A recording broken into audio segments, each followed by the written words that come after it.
한번 따라서 하겠습니다. 공동체를 세우는 자.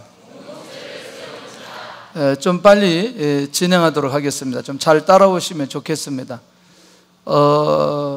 이제 이런 거죠. 여러분들 그 바울이 비전 있는 사람 맞지요?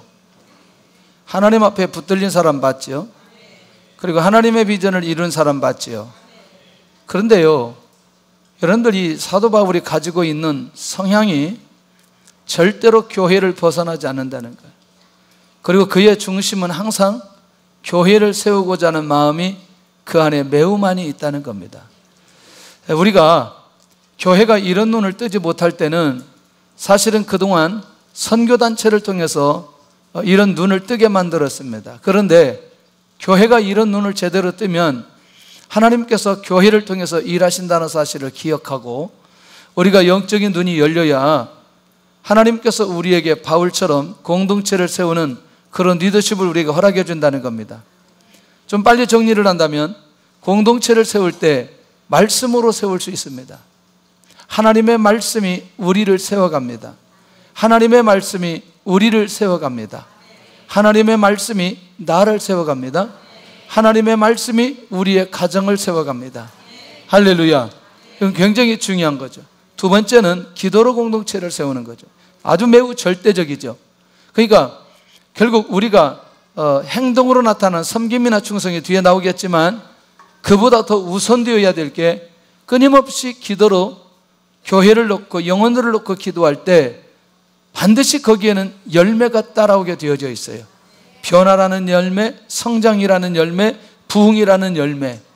할렐루야. 그러면서 공동체가 세워져 가게 되는 것을 보게 됩니다. 세 번째는 섬김으로 공동체를 세웁니다. 약한 자들, 어려운 자들, 힘든 자들, 어떻게든 하나님의 은혜와 사랑을 깨닫도록 하게 하는 이 놀라운 비밀들. 사실 이 섬김도 굉장히 다양한 것들이 많이 있는데 그것도 섬기는 중에 한 가지라는 거죠. 그 다음에 이것은 맡겨진 자에게, 예를 들어서 어떤 직분이나 어떤 나에게 은사를 주셨을 때 결국 그것을 이 공동체를 위해서 내가 충성하게 될 때 그 공동체가 세워지게 되고요. 그 다음에 어느 경우에는 재정을 가지고 공동체를 세우기도 합니다. 맞지요? 그런데 공동체를 세울 때 재정이 필요하다, 필요하지 않다, 필요하다. 그러니까 공동체를 세우는 방향들이 매우 다양하다는 겁니다. 하나님께서 우리에게 은사를 주실 때는 나를 위해서 주신 게 아니라 반드시 공동체를 위해서 주셨다는 것을 기억해야 된다는 거죠. 그러니까 수없이 얘기하지만 하나님께서 주셨던 은사를 하나님의 나라와 공동체를 위해서 사용하려고 할 때 그 은사가 더 개발되는 거 아세요?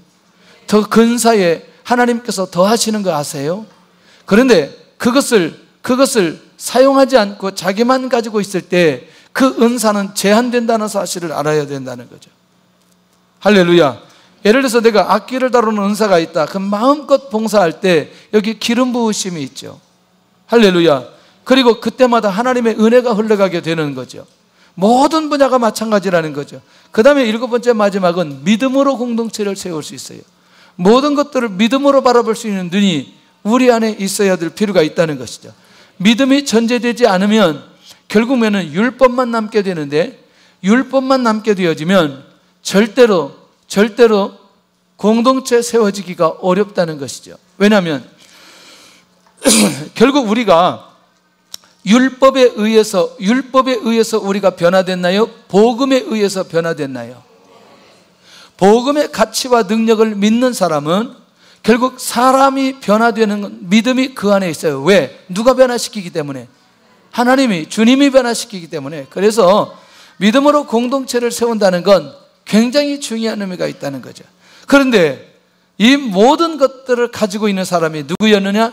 바울이었다는 거예요. 이게 굉장히 중요한 거였어요. 자, 그러면 조금 더 이제 압축하면서 오늘 본문을 가지고 공동체를 세우는 자가 어떤 사람인지 오늘 이제 본문 속에서 하나님의 말씀 가운데에 우리가 인도받아 가야 된다는 거죠. 제가 이제 그 2007년도 중국에서 나와가지고 그 인도네시아에 가서 한 그 18일 정도 있을 때 인천공항에서 책을 좀 샀어요. 책을 좀 샀는데 갑자기 책을 막 이제 그 비행기를 갈아타는데 그 비행기 값이 굉장히 싸가지고 인천에 나와가지고 이제 자카르타 가는데 그 공항에서 책을 샀어요. 책을 막 이제 사는 거죠. 기독교 서점이 아니기 때문에 제가 이제 이 책을 사가지고 이제 인도네시아 가지고 가야 되기 때문에 가서 이제 보려고 책을 막 이렇게 사는데 거기에 리더십이라는 책들이 굉장히 많이 있더라고요. 그래서 리더십이라는 책을 막 이렇게 뽑았어요. 다 뽑아서 이제 가서 읽어보는데 이게요, 이 리더십이라는 게 이 책을 쓰기는 썼는데 전부 다 자기 관점에서 리더십에 대한 책을 쓴 거예요. 그러니까 이걸 보니까 그냥 제가 말해도 그냥 알 수 있는 내용들이 굉장히 많이 있더라고요. 제가 그때부터 리더십에 대해서 굉장히 고민을 많이 하기 시작했어요. 공동체 세우는 자, 리더십. 사람들이 많이 리더십 얘기하는데 그 리더십은 우리가 생각하는 리더십이 아니라 성경이, 하나님의 말씀이 우리에게 방향을 제시하는 리더십이 무엇인가를 찾아야 그 안에 진정한 리더십이 나타나게 되고 그 리더십을 우리의 것으로 만들 수 있는 것 아니겠냐는 거죠. 할렐루야. 그러니까 결국 뭐냐면 여기 비밀이 하나 있다니까요. 바울 안에는 항상 뭐가 있어요? 바울 안에는 항상 뭐가 있어요? 이게 중얼중얼할 내용이 아닌데 바울 안에는 항상 뭐가 있어요? 이구동성에 나와서는 안 되는데 바울 안에 항상 뭐가 있어요? 아니, 복음 있다니까. 바울 안에 복음 있어요. 바울 안에 뭐가 있어요? 이게 안타까운 일이네. 바울 안에 항상 뭐가 있어요? 교회가 있다니까. 교회가. 답답해서 내가 말해버렸어요. 여러분들 성경에 보면 이 교회들에게 편지했던 내용들을 기억하죠. 왜냐하면 그것은 무엇에 대해 관심이 많았기 때문에. 그렇습니다, 여러분들. 그러면 교회라고 말할 때 건물이 아니라는 걸 수없이 얘기했죠. 교회라고 말할 때는 반드시 거기에 성도들을 지칭하는 의미가 교회의 의미라는 걸 꼭 기억했으면 좋겠다는 것이죠. 이해되시죠? 건물을 염려하거나 그런 거 아니죠. 무슨 환경을 염려, 이런 게 아니라는 거죠. 고린도 교회 말할 때는 고린도 교회 누구? 성도들. 그러니까 복음이 바울 안에 있고 그 복음에 의해서 움직이고 그 복음을 통한 비전을 붙들고 살아가는데 그 복음의 성취는 반드시 교회를 통해서 이루어질 것이라는 믿음이 바울 안에 있기 때문에 언제든지 바울 안에는 교회가 있다는 거죠.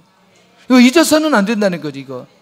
자, 그 다음에 이제 이걸 좀 상황적인 얘기니까 고린도 교회를 향해서 나를 용납하라고 선언하는 리더십인데 뭐냐면 좀 자랑하고 싶은 거죠. 근데 사도 바울이 자랑하고 싶어서 자랑하는 게 아니라는 거였죠. 그러니까 지금은 사도 바울 안에는 고린도 교회, 그 다음에 고린도 교회 안에는 거짓 사도들, 그 다음에 사도 자신들이 아니라 사도 자신. 그러면 고린도 교회라고 하는 이 공동체가 영적으로 건강하려면 결국 누구 얘기를 들어야 돼요? 이 교회가 바울 얘기를 들어야 돼요. 바울 얘기를 들으려면 지금 어떤 사람들이 있다고요? 거짓 사도들이 있는데 그들과 구분되어지는 부분들이 사도 바울에게 나타나야 된다는 거예요. 그러니까 사도 바울이 나를 용납하라고 그런 말은 내가 지금 자랑하고 싶은데, 내가 지금 자랑하고 싶은 그 내용은 내가 자랑하기 위함이 아니고 결국 이 고린도 교회를 세우기 위한 궁극적 마음이 내 안에 있기 때문에 자신 있게 나를 용납하고 내가 어떻게 말을 해도, 내가 어떤 편지로 권면을 해도 그것을 잘 수용하면 좋겠다, 그 말인 거죠. 그러니까 우리가 어떤 나에게 있어서 절대적인 리더라고 하는 건 내가 그 사람을 신뢰할 때 그 사람이 나에게 있어서 절대적인 리더이지, 내가 그 사람을 신뢰하지 않으면 그 사람이 나에게 절대적인 리더가 될 수는 없는 거라는 거죠. 이해되시죠? 그러니까 결국 내가 용납하고 내가 받아들일 때 결국 그 사도 바울을 통해서 고린도 교회에 주시는 그 말씀이 하나님의 음성으로 들려질 수 있다는 얘기입니다. 그러니까 교회를 세우기 위한 바울의 리더십이 여기에 나타나게 되는 것을 보게 된다는 거죠. 그러면서 결국 뭐냐? 이런 거죠. 아까 얘기한 대로 바울 안에는 항상 뭐가 있다? 교회가 있다. 그래서 교회를 향한 열심을 자랑하는 리더십이 바울 안에 있다는 거죠. 내가 교회를 세우고 교회를 섬기고 교회를 축복하고 교회를 성장시키는 이 열심은 누구하고도 비교해도 내가 절대로 떨어지지 않는다. 이것을 자랑할 수 있는 리더십이 바울 안에 있어요. 우리도 인정할 수 있나요? 인정할 수 있는 거죠. 그러니까 고린도 교회 성도들이 바울을 용납할 수 있다 없다? 용납할 수 있다. 왜? 교회를 세우고자 하는 그 열심이 바울 안에 있기 때문에. 그러니까 이 말은 뭐냐면 바울이 누구의 마음을 가지고 있느냐? 아비의 마음을 가지고 있는 거죠. 아버지의 마음을 가지고 있는 그 리더십이 바울 안에 있다는 얘기죠. 공동체를 세우는 사람은 놀라웠게도 다른 많은 것보다 누구하고 비교해도 그 리더십이 떨어지지 않은 사람일 뿐만 아니라 교회를 세우고자 하는 열심과 열정이 있는 사람은 공동체를 세울 수 있다. 왜? 이 사람은 아비의 마음을 가지고 있고 어머니의 마음을 가지고 있기 때문에 결국 이 사람은 반드시 교회를 세울 수 있다는 거죠. 그런데 지금 사도 바울은 교회를 보호하고 교회를 지키고 교회를 세우고자 하는 마음이 그 안에 있다는 거죠. 자, 그러면 교회를 보호한다는 말을 지금 아까 얘기한 대로 항상 누가 유혹하기 때문에, 거짓 선지자들이 유혹하기 때문에 이 교회를 보호하고자 하는 이 거룩한 열정이 바울 안에 있는 거죠. 이게 이제 여러분들 이제 우리가 진짜 리더는 뭐냐면 나하고 속해 있는 사람들이 다른 것에 빠지지 않고 하나님의 말씀 안에 복음 안에 하나님의 뜻을 이루는 부분에 깨어 있다면 하나님 앞에 감사하며 영광 돌려야 되겠지만, 우리 안에 연결된 우리의 자녀들이나 우리의 이웃들이나 우리의 손이나 우리 기관이나 우리 아이들이 다른 것으로 자꾸 뭔가 뺏기려고 할 때에 그것을 보호해야 될 책임과 사명이 있고 그것이 보여지는 사람은 공동체에 세워질 수 있는 사람이라는 거예요. 할렐루야. 자, 본인은 모르지만 내가 애통하는 거죠. 이 아이가 지금 이렇게 가면 안 되는데 혼자 어디에서 핸드폰 가지고 계속 게임이나 하고 이상한 거나 보고, 이거 지금 그러니까 하나님과 전혀 관계없는 죄를 짓는 쪽으로 자꾸 나갔을 때에는 끊임없이 배후에서 이를 위해서 기도하고 애통하고 안타까워하는 사람은 결국 뭐냐? 반드시 그 사람을 통해서 그 영혼이 회복될 수 있다는 얘기예요. 이 사람은 정말 공동체를 세우는 리더십이 그 안에 있는 것을 보게 된다는 거죠. 그리고 진짜 사랑하면 뭐 하느냐? 기다려주는 거죠. 기다려주는 거죠. 언젠가는 그러다가 게임하다 지치는 날이 오게 되어져요. 할렐루야. 계속 손가락으로 누르다가 부러지는 날이 오게 되어져요. 그리고 주님 앞에 오는 날이 있어요. 할렐루야. 그러니까 끊임없이 그것을 기다리면서 아비와 어미의 마음을 가지고 있는 사람은 공동체를 반드시 세울 수 있다는 거죠. 특별히 사도 바울이 나타내고자 하는 리더십은 어떤 리더십이냐? 고린도 교회 성도들을 예수 그리스도에게 중매하는 리더십이 그 안에 있다는 거죠. 그러면 거룩한 처녀로 드리는 그 중매하는 리더십이라는 건 그 고린도 교회 성도들이 다른 어떤 것에 빠지지 않고 예수 그리스도 안에 복음 안에 깨어 있으므로 주님과 일체감을, 주님과 연합해서 주님 중심으로 살아가기를 원하는 일에 바울이 쓰임받기를 원하는 거죠. 멋있어요? 그러면 결국 바울이 어떤 중심인지 이해할 수 있잖아요. 약혼자 그리스도에게 순결과 신실함을 유지하게 하는 리더십은 반드시 공동체를 세우는 리더십이 그 안에 있는 사람이다. 그런 사람을 통해서 교회가 세워질 수 있다는 거예요. 참 지금 이 정도 우리가 신앙생활을 하면 자기 삶이 노출될 때, 자기 삶이 노출되었을 때, 자, 제가 지금 자기 삶이 노출된다는 건 자기 죄가 노출되어지는 사람은 나는 복이 있다고 생각해요. 초창기 교회를 개척할 때마다 숫자가 많지 않기 때문에 그 죄가 노출되는 게 보일까요? 안 보일까요? 보입니다. 그래서 제가 교회를 세울 때마다 1, 2년은 계속 기도했던 게 다른 기도가 아니었고 바로 이 기도였어요. 그가 이 죄와 싸워야 되는데 신앙의 연조가 작기 때문에 싸울 만한 힘이 없는 거예요. 본인은 싸울 만한 힘이 없는 거예요. 그러니까 누가 대신 싸워줘야 돼요. 그 대신 누가 싸워줘야 되는데 방법은 뭐냐면 기도밖에 없는 거예요. 여러분들 신앙의 초보일 때 가장 도전이 오는 게 뭐냐면 예배를 막는 거예요. 주일날 교회를 못 오게 하는 거예요. 그리고 교회보다 세상 것을 더 사랑하고 그것을 쫓아가는 거예요. 이해되시죠? 그러니까 이런 기본적인 삶을 놓고 누가 하나가 주일날 안 나오면 얼마나 하나님 앞에 애통하면서 기도하는지, 이런 시간들이 계속해서 있는 거죠. 지금도 예배 시간에 나와야 될 사람들이 안 나오는 사람들이 있어요. 그러면 뭐냐면 영적으로 그 영혼이 보여지는 사람은 하나님 앞에 엎드려 그 영혼을 놓고 기도해야 된다는 거예요. 그 영혼이 주님과 연합해서 하나님의 뜻을 이루는 거룩한 성도가 되도록 하기 위한 이 감각이 우리 안에 있는 사람은 반드시 뭘 세우느냐? 공동체를 세운다는 거예요. 이런 사람이 리더십이 나타나게 되고 그런 사람을 통해서 하나님께서 귀하게 일하시는 것을 보게 된다는 거예요. 여러분들 눈에는 안 보이지만 저는 싹 뒤에서 들어오는데 찬양을 딱 하는데 집사님들이 찬양을 안 하는 거예요. 뒤에서 이렇게 하고 있어요. 그것도 안수 집사님들이 이렇게 하고 있어요. 근데 좀 그 찬양이 그렇게 어려운 찬양은 아니에요. 뒤에서 안타깝죠. 가서 옛날 같으면 가서 찬양하라고 막 한번 쿡 찌르고 싶은데, 그래도 좀 이제 인격적으로 내가 약간 변했기 때문에 좀 기다리면서 나만 변했다고 생각하는 거야. 나만. 아이고 찬양 좀 하면 좋겠는데. 아까도요 막 여기서 올라오는 게 뭐가 올라오냐면 올해 황폐했던 이 찬양을 한 10번 좀 하고 그 다음에 그 예배로 들어가고 싶은 마음이 있는 거예요. 어떻게 어른들이 찬양을 안 하고 찬양하는 시간에 찬양을 안 하고 예배에 들어갈 수 있을까? 이게 막 안에 막 그런 아픔이 제 안에 막 있는 거예요.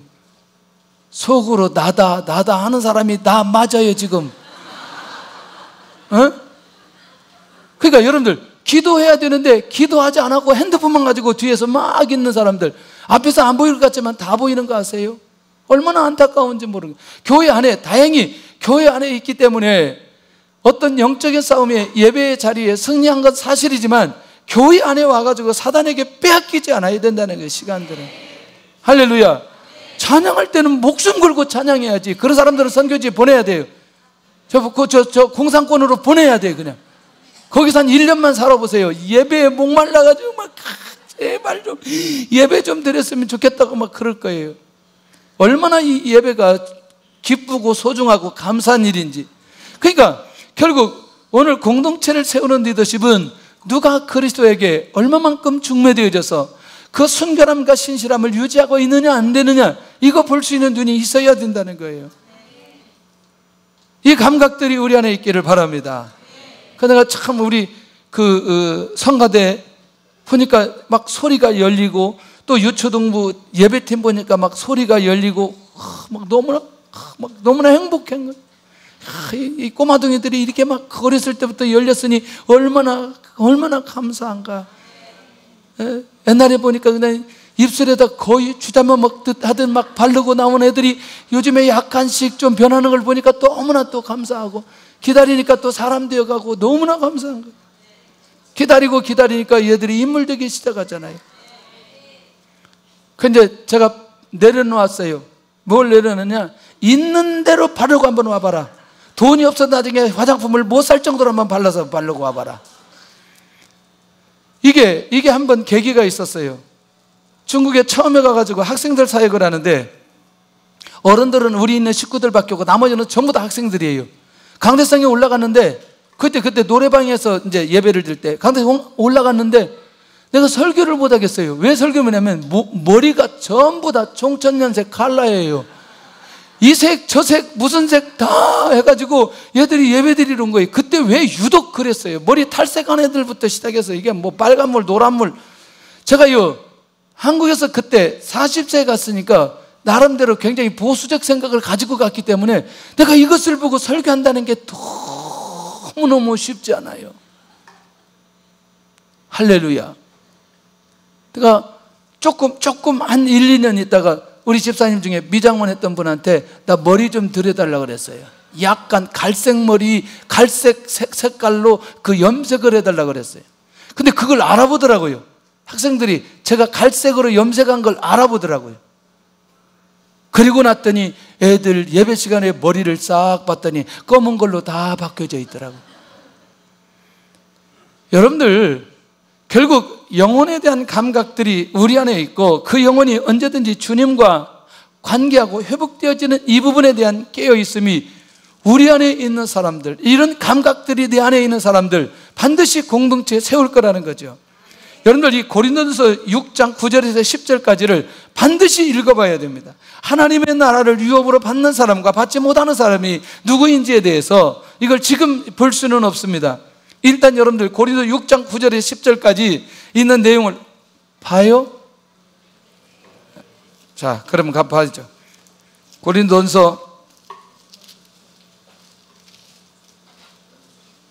6장 9절에서 10절. 자, 이미 이전에 사도 바울이 이 얘기를 했기 때문에 이 그리스도에게 중매한다는 말의 의미가 뭔지 시작. 불의한 자가 하나님의 나라를 유업으로 받지 못할 줄을 알지 못하느냐. 미혹을 받지 말라.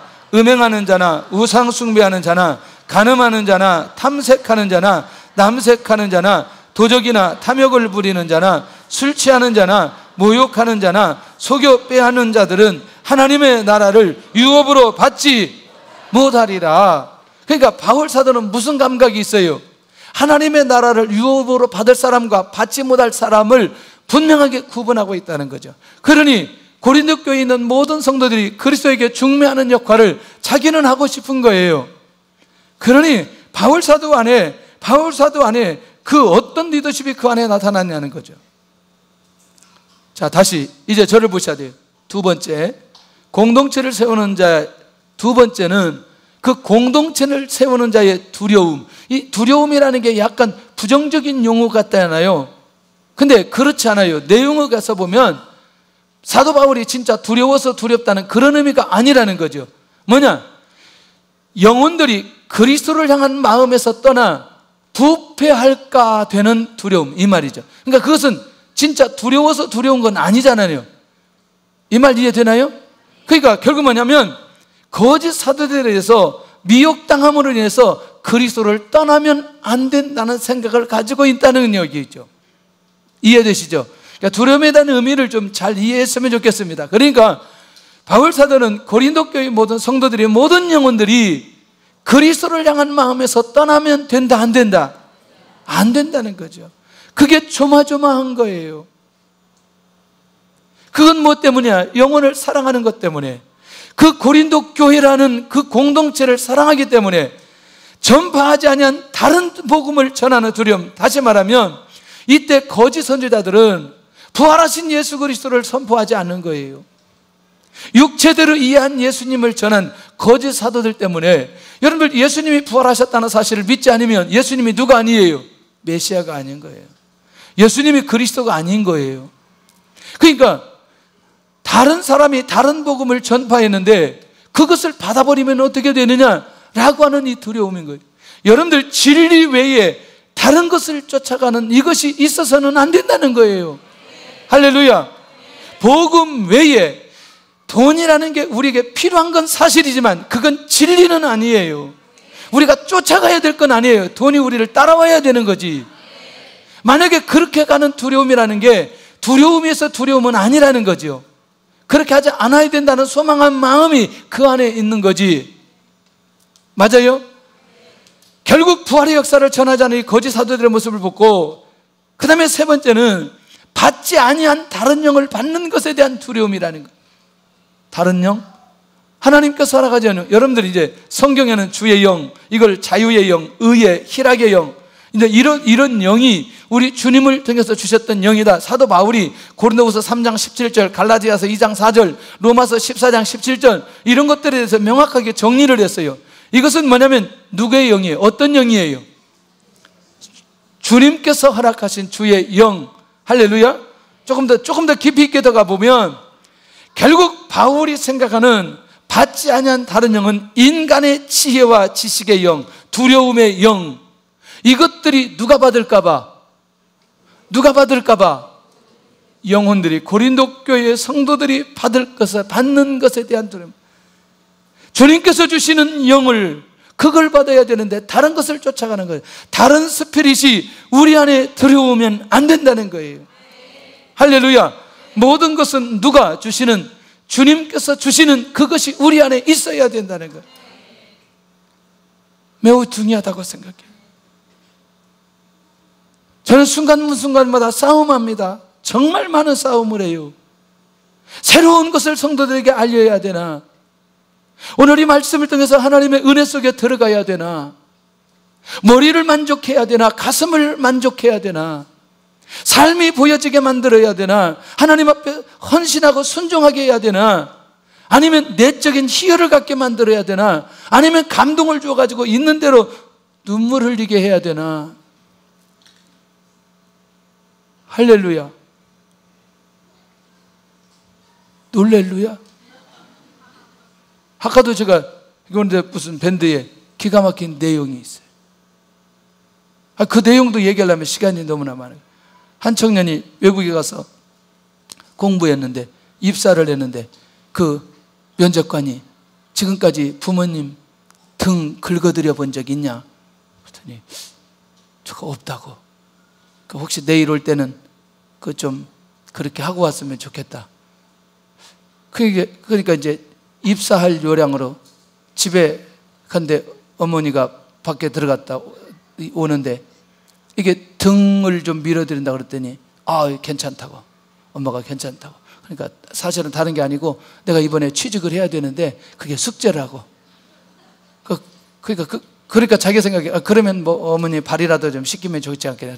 발을 씻기는데 그 씻기면서 이게 자기 엄마 발이 아닌 거지. 이게 너무나 일하다가 이게 뭐 이게 느낌도 없을 정도 이 발. 그러면서 이 아들이 막 발을 씻기다 펑펑 울기 시작하는 거지. 감동돼요, 안 돼요? 아들이 막 엄청나게 울어. 그 다음날 왔어요. 숙제했느냐 안 했느냐? 숙제했대요. 그러면서 다시 어머니에 대한 마음을 갖게 하는. 여러분들이요, 이런 류의 얘기들은 끊임없이 우리 많이 할 수 있어요. 그러나 중요한 건 하나님의 말씀이 우리 안에 꽂히기 시작하면 그 말씀이 우리를 세워가고 그 말씀이 우리를 감동시키고 그 말씀이 우리를 주님 앞에 엎드리게 만들고, 할렐루야, 주님의 감동을 경험한 사람은 평생 그게 안 잊어버려진다는, 주님께서 주시는 눈물은 절대로 없어지지 않는다는 거예요. TV 보고 그냥 연속극 보고 막 줄줄줄 나는 회개할지어다. 기도할 때는 전혀 눈물 한 방울 안 나면서도 그런 거 보면 그렇게 감동돼가지고. 자, 하여튼 뭐 중요하죠. 자, 어쨌거나 다른 영을 받지 않아야 된다라고 하는 부분에 대한 핵심이 이 안에 있다는 거죠. 할렐루야. 자, 결국 환경과 사람과 재정에 대한 두려움이 아닌 바울의 모습을 여러분들 기억해야 될 필요가 있겠다. 근데 그 말은 전체적인 핵심이 뭐예요? 고린도 교회가 영적으로 잘 세워지기 원하는. 그러니까 결국 어떤 도전이 와도 그들의 영적인 상태가 무너지지 않도록 하기 위한 그런 마음이 바울 안에 있는 거 아니겠어요? 오직 영혼에 대한 영적 상태 때문에 오는 그 두려움이라고 한다면, 그런 마음과 그런 생각을 가진 사람들은 반드시 공동체를 세우는 사람이고 하나님의 나라를 세우는 사람이고 하나님께서 그 사람을 통해서 일할 것이라는 거죠. 놓치지 않기를 바랍니다. 놓치지 않기를 바랍니다. 자, 그러면서 세 번째는 자신의 사도의 리더십이 문제가 없다는 바울입니다. 자, 첫째는 뭐냐면 11장 5절에 다른 사도들보다 조금 더 부족함이 없다고 얘기합니다. 자, 그러면 아까 얘기한 대로 나를 수용하라, 나를 용납하라 이렇게 말하는 건 무엇 때문이라 그랬어요? 지금 자기를 자랑하고 싶은 것 때문에 그랬어요? 아니면 거짓 사도들 때문이라는 거예요? 그렇습니다. 그러니까 내가 누구보다도 사도로서 조금 더 부족함이 없다. 심지어 예수님께서 직접 부른 예수님의 제자들이라 한다 할지라도 내가 부족함이 없죠. 우리가 봐도 부족함이 없는 사람 아니겠어요? 맞아요? 자, 이렇게 자기 삶에 대해서 자기가 지금 하나님 앞에 이 사역을 진행하는데 조금 더 부족함이 없는 자이다 라는 거죠. 저는 이렇게 당당하게 얘기해요. 정말 저는 영혼을 매우 좋아하고 사랑한다. 여러분들 느낄지 안 느낄지 모르겠지만 제 마음은 그래요. 아멘 한 사람은 큰 은혜가 있을 줄로 믿어요. 그럼 못 느끼는 사람은 회개해야 됩니다. 왜냐하면 기도하지 않았기 때문에 회개를 많이 해야 돼요. 그 사람은 나를 위해서 기도를 전혀 안 하는 사람이에요. 왜 나를 그렇게 쳐다봐요 그러면? 회개하는 것에 대해서 안타까운 마음을 가지고 있어야지. 어쨌거나 하여튼 그렇다는 거예요. 그래서 저는 설교를 할 때 항상 대중으로 하고 싶은 마음이 없는 거예요. 그냥 1대1로 이렇게 하고 싶은 마음인 거죠. 1대1로 하고 싶은 마음이 있는 거죠. 우리가 대중이 있지만 모두 그냥 대중에게 그냥 던져놓고 받을 사람 알아서 받아서 드시고 가세요, 이렇게 하고 싶은 마음이 없다는 거죠. 한 사람 한 사람 한 사람이 이 말씀을 받고 그대로 살기를 원하는 마음이 제 안에 있다는 거예요. 최소한도 이 무더운 여름철에 이 시간에 이 자리에 와서 하나님의 말씀을 받는 우리가 그냥 저 말은 들어도 되고 안 들어도 되고 이런 차원에서 예배를 드리고 가면 안 된다는 생각을 갖는 거죠. 할렐루야. 자, 말에는 부족하나 지식에는 부족함이 없다. 수사학만을 공부하고 웅병수를 배운만을 배우기 위한 사람들에 비해서는 내가 약간 부족할 수도 있다. 이해되시죠? 무슨 말인지 이해되시죠? 그러나 실제로 사도 바울이 부족하나요? 실제로 사도 바울이 부족하나요? 절대로 그렇지 않죠. 할렐루야. 말에는 부족하나 지식에는 부족함이 없다. 이런 부분에 대해서 바울이 이렇게 말하는 건 결국 뭐냐면 하나님 앞에서 자기에게 받았던 사명, 하나님께서 주셨던 말씀, 이 전하는 데는 조금도 부족함이 없다. 사도의 리더십에 전혀 문제가 없다는 얘기죠. 결국 사람이 하나님 앞에 직면하게 하는 바울의 복음, 바울이 전하는 그 복음은 부족함이 있다 없다? 없다는 거. 멋있어요? 얼마나 멋있어요? 저는 우리 교회 안에 한 가지 확신하는 건 앞으로 정말 하나님의 나라를 세우는, 하나님의 나라를 확장하는, 할렐루야, 그가 어디에 있든지 어느 분야에 있든지 이런 리더들이 곳곳마다 일어나게 될 줄로 믿습니다. 그런 확신이 있다는 거죠. 그러면서 세 번째는 자신을 낮추어 복음을 값없이 전한 자라는 거죠. 자, 우리 7절을 한번 보겠습니다. 7절 시작. 내가 너희를 높이려고 나를 낮추어 하나님의 복음을 값없이 너희에게 전함으로 죄를 지었느냐? 와, 그러니까 그가 낮춘 것은, 그가 고린도 교회 성도들보다 자기 자신을 낮춘 건 무엇 때문이에요? 복음을 전하기 위해서. 그러니 오직 희생과 헌신의 자세로 자기 자신이 사역했다는 사실. 그러니 사도의 리더십이 문제가 없기 때문에 이 사람이 가는 곳마다 반드시 그 공동체는 세워지게 되어 있다. 희생과 헌신의 자세로 사역을 했던 바울. 멋있어요? 멋있잖아요. 복음의 가치와 능력과 그 역사가 일어나도록 위해서 깨어있도록 하기 위한 이 놀라운 비밀들. 조금 우리 애들이요, 설교 듣는 시간이 20분에서 30분 정도 되는데, 이제 30분 지나면 일단 몸을 떨기 시작해요, 얘들이. 그러니까 얘들을 보면 설교가 지금 어느 정도 가고 있다는 걸 내가 알 수가 있어요. 지금 화장실? 화장실? 빨리 갔다 와, 빨리 갔다 와. 빨리 갔다 와. 거기 싸면 안 된다, 빨리. 빨리 갔다 와, 빨리. 괜찮아. 화장실은 갔다 와야지. 빨리 가, 빨리. 가다 쌀라. 빨리 가, 빨리. 그냥 맨발로 가, 맨발로. 자, 그 다음에 이제 몇 가지만 하고 좀 정리를 좀 하겠는데, 이런 거죠. 자, 그러면 한 가지 더 나가는 거죠. 자, 이제 자기는 어떤 중심이었다? 영혼 중심이었다. 그리고 복음을 전하기 위해서 그렇게 낮아졌다. 그런데 이제 한 가지 더, 자기 자신의 삶이 투명하고 깨끗한 리더십이 바울 자기 자신 안에 있다는 거죠. 자, 교회를 섬기기 위해서 여러 교회에서 선교비를 받았는데, 여러분들 탈취했다는 표현을 하거든요. 본문에 보면은 11장 8절 한번 보실래요? 와, 시작. 내가 너희를 섬기기 위하여 다른 여러 교회에서 비용을 받은 것은 탈취한 것이다. 그러니까 사실은 사도 바울이 무엇을 받아서, 선교비를 받아서 사역을 했어요. 그렇지만 자기는 너무나 감사한 거죠. 근데 이제 그 말보다 더 기가 막힌 말이 있어요. 자, 이거죠. 거짓 사도들은 돈을 강탈하고 착취하기 위한 목적으로 지금 고린도 교회 안에 들어왔다는 것. 이 말이 이해될 수 있기를 바랍니다. 이해될 수 있기를 바랍니다.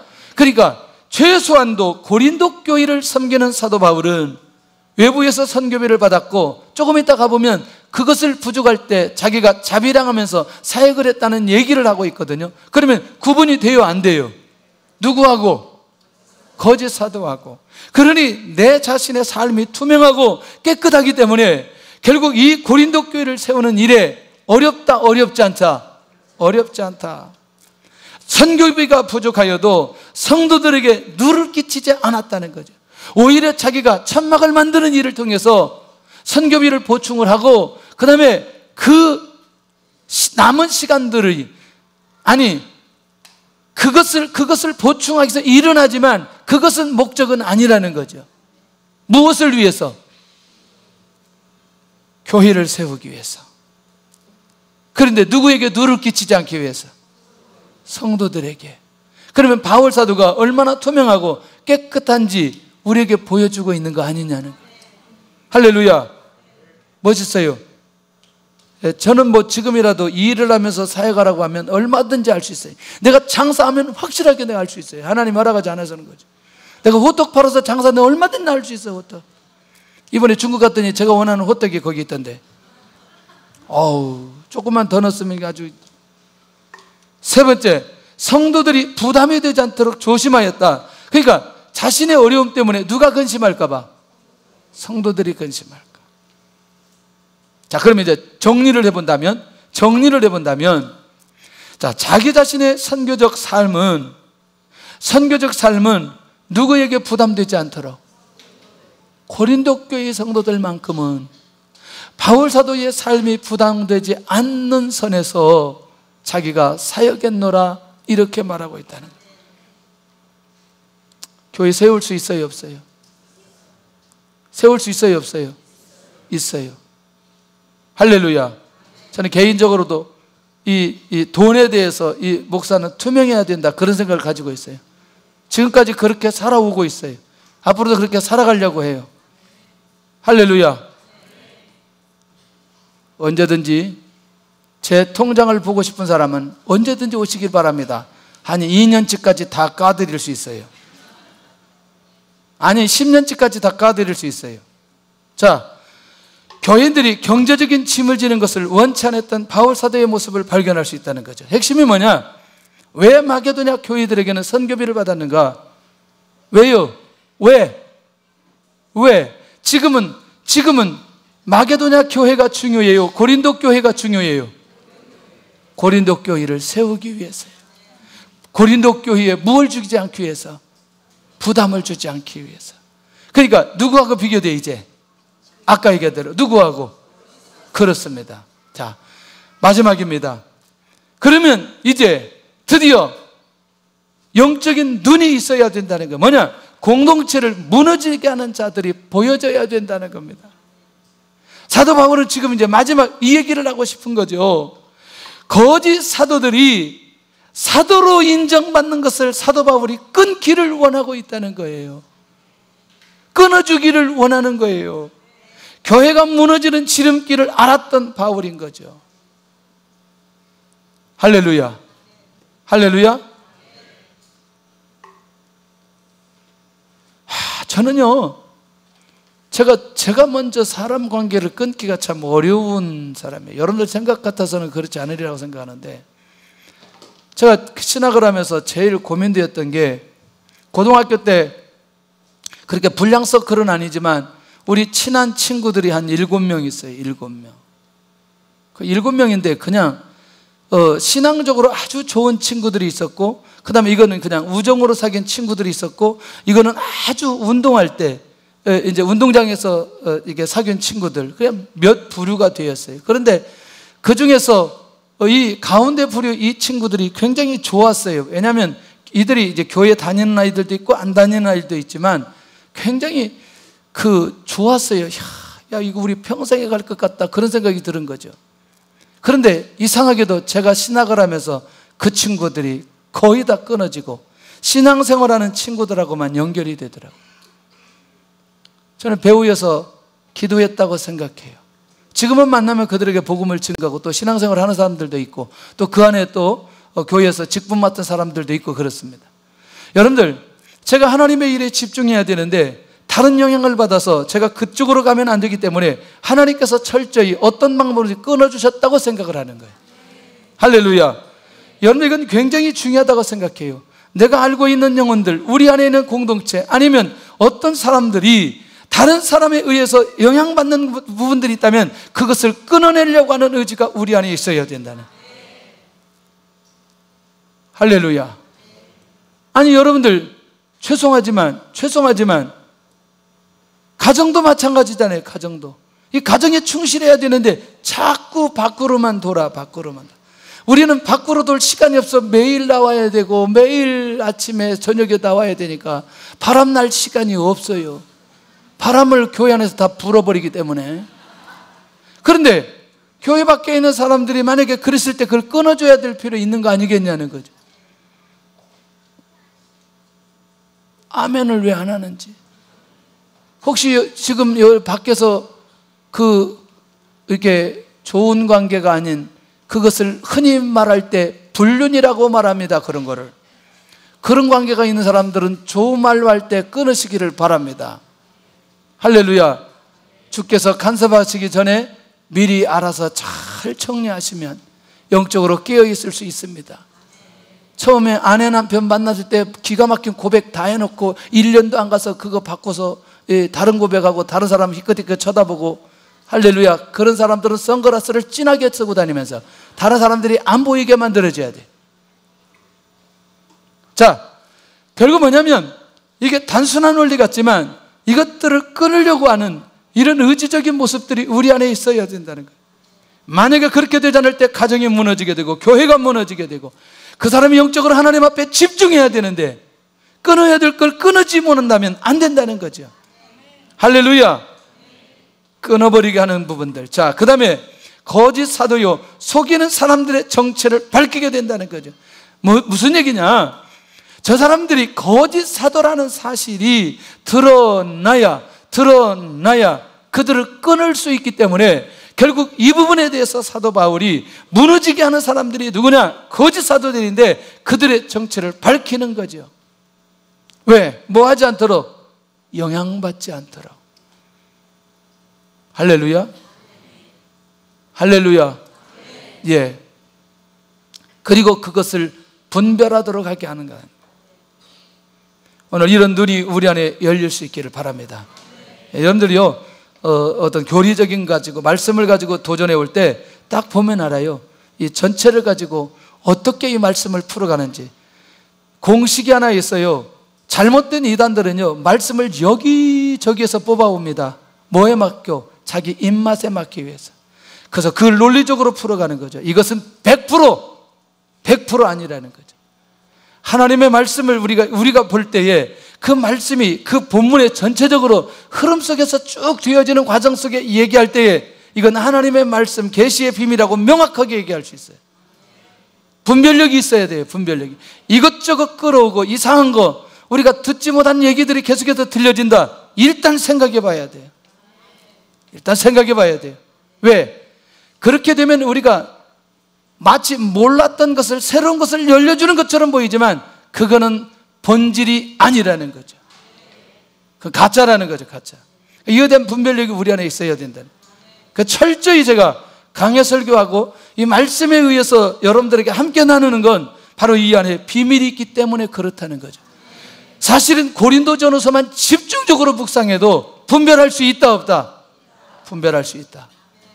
자, 세 번째, 거짓 선도들의 마지막은 그 행위대로 뭐가 나타날 거다? 결과가 나타날 거라는 거죠. 자, 15절 한번 보겠습니다. 시작. 그러므로 사탄의 일꾼들도 자기를 의의 일꾼으로 가장하는 것이 또한 대단한 일이 아니니라. 그들의 마지막은 그 행위대로 되리라. 할렐루야. 그러니 뭘 봐서 알 수 있다? 열매를 봐서 알 수 있다. 명확하게 선언해 버립니다. 오늘도 이 부분들에 대해서 공동체를 무너지게 하는 것들을 보고 그것을 나타내고 그것을 분별하는 사람은 반드시 공동체를 세우는 사람이 될 수 있다는 것. 깨어있기를 바랍니다. 정리하겠습니다. 나는 공동체를 어떻게 세우고 있는가? 내 안에는 무슨 생각으로 가득 차 있는가? 자, 나는 공동체가 어떻게 되기를 원하는가? 공동체가 세워지면 어떻게 해야 되냐? 그때 하나님의 비전이 보여지고 하나님의 비전 따라 우리가 나아갈 수 있기 때문에 공동체가, 교회가 영원히 잘 세워져야 될 필요가 있다는 거죠.